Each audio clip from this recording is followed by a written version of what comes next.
Raditu billahi robba wa bil islami dinah wa bil muhammadin nabiyya wa rasulah. Alhamdulillahi rabbil alamin. Wassalatu wassalamu ala asrafil anbiya wal mursalin sayyidina Muhammad wa ala alihi wa sahbihi ajmain, amma ba'd. Pertama-tama marilah kita panjatkan puja dan puji syukur atas kehadirat Allah Subhanahu wa taala yang telah memberikan rahmat dan inayatnya kepada kita semua sehingga kita bisa berkesempatan untuk mempresentasikan hasil daripada kerja kelompok kita. Dan tidak lupa pula baginda kita Nabi besar Muhammadin Sallallahu Alaihi Wasallam yang telah merombak peradaban dari zaman jahiliyah menuju zaman Islamiyah seperti Islam yang kita rasakan pada kesempatan ini. Jadi ada pula pembahasan saya kali ini terkait masalah pengertian organisasi semi militer Jepang. Jadi organisasi semi militer dibentuk Jepang. Awal mula Jepang masuk ke Indonesia ditandai dengan pengeboman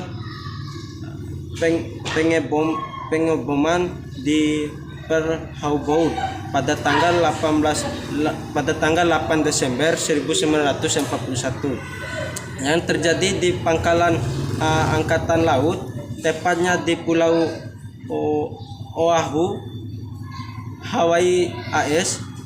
Jepang yang kala itu sukses menghancurkan basis-basis militer AS. Lantas mulai mencari target baru dan Indonesia pun menjadi pilihannya. Dipilihannya Indonesia terjadi berikut oleh Jepang bukan tanpa sebab. Sumber daya alam yang melimpah terjadi alasannya. Kala itu Jepang melancarkan serangan dengan tujuan memperoleh bahan industri, peran dan cadangan logistik seperti aluminium, minyak bumi dan timah untuk mencukupi selama perang Pasifik. Terus yang B, organisasi semi militer bentukan Jepang di Indonesia. Masa pendudukan Jepang di Indonesia dimulai pada 8 Maret 1942 hingga 17 Agustus 1945.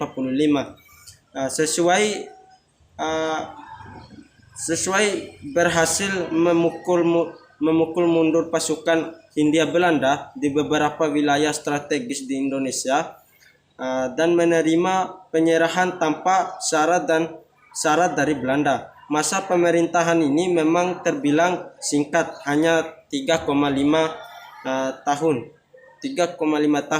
jauh dibanding penjajahan Hindia Belanda yang mencapai 350 tahun. Namun demikian pendudukan Jepang terbilang lebih kejam dan menyengsarakan bagi rakyat. Terus yang organisasi bentukan Jepang tersebut antara lain Heiho, Peta Seinadan, Kaibodan, Fujunkai, Jawa Hokokai, dan Juba Kutai. Beberapa organisasi ini tidak hanya mampu memperkuat armada perang Jepang, tetapi juga mampu menjadi alat doktrin bagi rakyat Indonesia.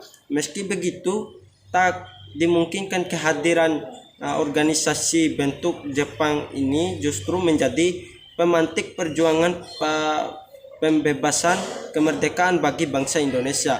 Penduduk Jepang berakhir pada tanggal 17 Agustus 1945. Seiring dengan proklamasi kemerdekaan Indonesia oleh Soekarno dan Muhammad Hatta atas nama bangsa Indonesia, adapun organisasi bentukan semi militer Jepang yaitu Heiho, Peta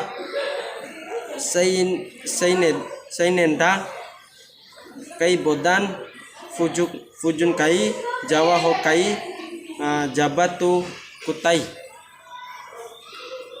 Jadi itu adalah organisasi yang dibentuk oleh pasukan militer Jepang.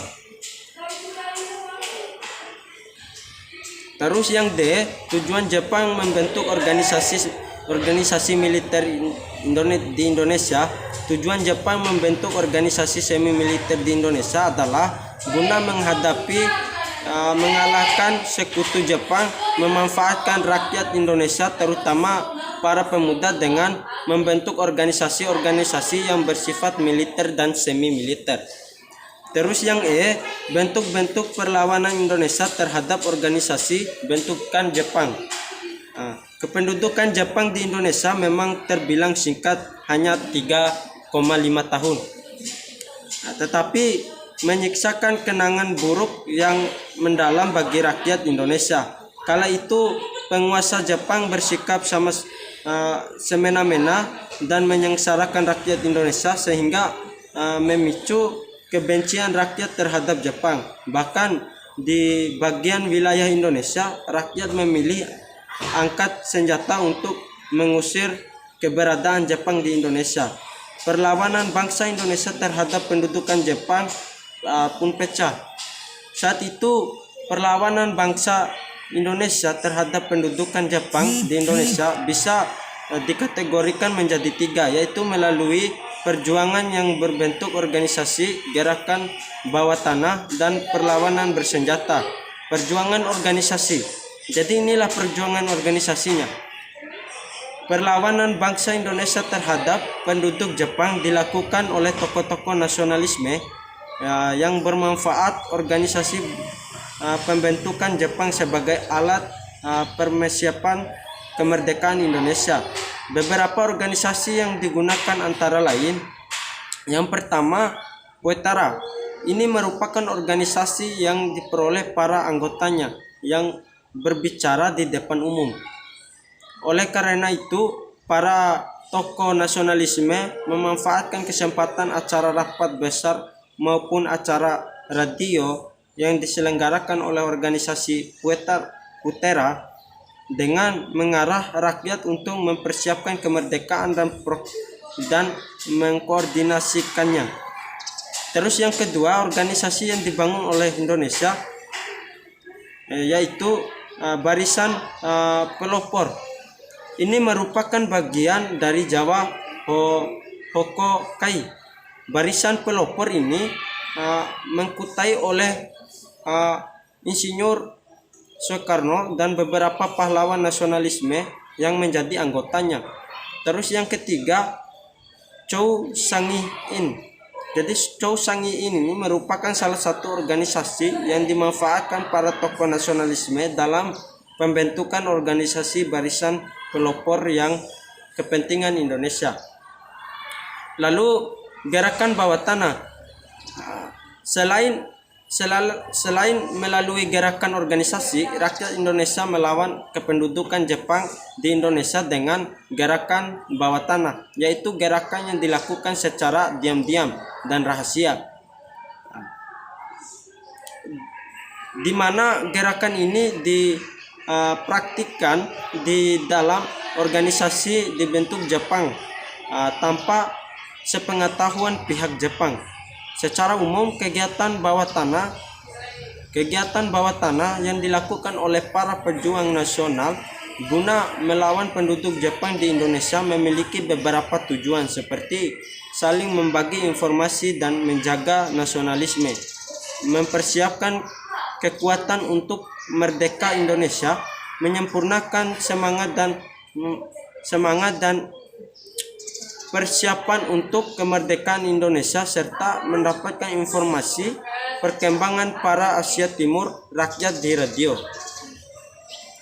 Adapun beberapa contoh gerakan bawah tanah yang mengupaya perlawanan terhadap pendudukan Jepang di Indonesia. Yang pertama, kelompok Sukarni yang mencoba mempengaruhi jiwa-jiwa revolusioner dan rakyat Indonesia dengan membongkar tipu daya Jepang. Dan yang kedua, kelompok Sultan Senyair yang menyiapkan gerakan bawah tanah antifasis untuk melawan Jepang di waktu yang tepat. Terus yang ketiga, yang terakhir, kelompok Ahmad Subajo membentuk asrama Indonesia Merdeka yang bersisihkan para pemuda Indonesia, mencoba membebaskan jiwa kemerdekaan para pemuda untuk melakukan perlawanan terhadap pendudukan Jepang.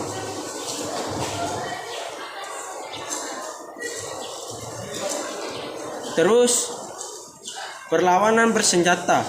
Jadi perlawanan bersenjata ini merupakan perlawanan bangsa Indonesia secara terbuka terhadap pendudukan Jepang di Indonesia. Perlawanan ini ditandai dengan perang antara bangsa Indonesia terhadap Jepang secara terbuka dan mengakibatkan korban di dua belah pihak. Ada beberapa contoh bentuk perlawanan bersenjata yang terjadi di Indonesia, antara lain perlawanan di Aceh pada tanggal 10 November.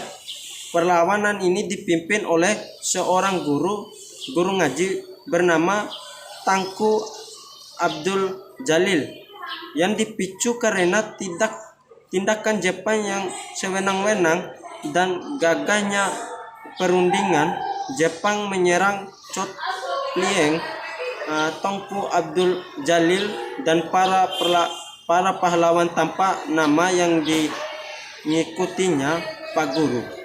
Terus yang kedua, perlawanan peta Blitar pada tanggal 14 Februari 1945. Jadi perlawanan ini dipimpin oleh Parwira Gyugun T. Hamid yang dipicu akan kekejaman Jepang terhadap rakyat yang terlebih lagi kepada prajurit Indonesia. Terus yang ketiga yaitu perlawanan peta di Gumilir, Cilacap pada April 1945. Perlawanan ini dipimpin oleh Regu Badanco Kesyari dan kawan-kawannya. Pada tanggal 25 April 1945 Jepang mengetahui rencana perlawanan tersebut sehingga Kesyari dihukum mati, tapi digagalkan karena didesak oleh sekutu. Terus perlawanan rakyat Indramayu pada April 1944. Perlawanan ini dilatar belakangi dengan amarah rakyat dikarenakan rumusan dan penyetoran bahan pangan kepada Jepang yang secara terus-menerus. Perlawanan ini dilakukan secara spontan sehingga Jepang dengan mudah menghentikannya. Perlawanan di Kalimantan dipimpin oleh suku Dayak yaitu Pangsuma. Perlawanan Kalimantan termasuk ke dalam perang gerilya yang berlangsung lama dalam berpindah-pindah. Terus yang selanjutnya perlawanan di Biak tahun 1944. Perlawanan terus perlawanan ini dipilih oleh pimpinan gerakan Koreri yaitu Lar Rukoren. Terus yang terakhir yaitu perlawanan tanah besar di antara Irian Papua yang dipimpin oleh Simpson. Rakyat Papua tersebut mendapatkan bantuan dari pasukan penyusup sekutu sehingga rakyat Papua mendapatkan senjata.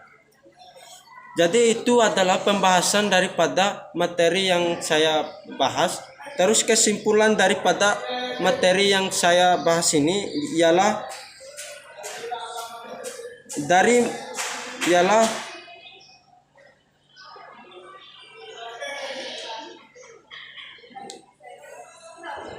asal mula terbentuk organisasi semi militer di Indonesia pada masa itu dan apa saja perlawanan bangsa Indonesia terhadap organisasi tersebut. Jadi saran dengan adanya kerja kelompok ini semoga bermanfaat bagi setiap pembacanya. Jadi itu saja yang bisa saya sampaikan terkait masalah tugas saya sebagai mahasiswa. Semoga apa yang disampaikan oleh saya ini bisa bermanfaat buat teman-teman. Kalau ada kesalahan itu datangnya dari saya sendiri. Kalau ada kata-kata yang benar itu datangnya dari Allah Subhanahu wa taala. Sekian hasil presentasi saya. Wassalamualaikum warahmatullahi wabarakatuh.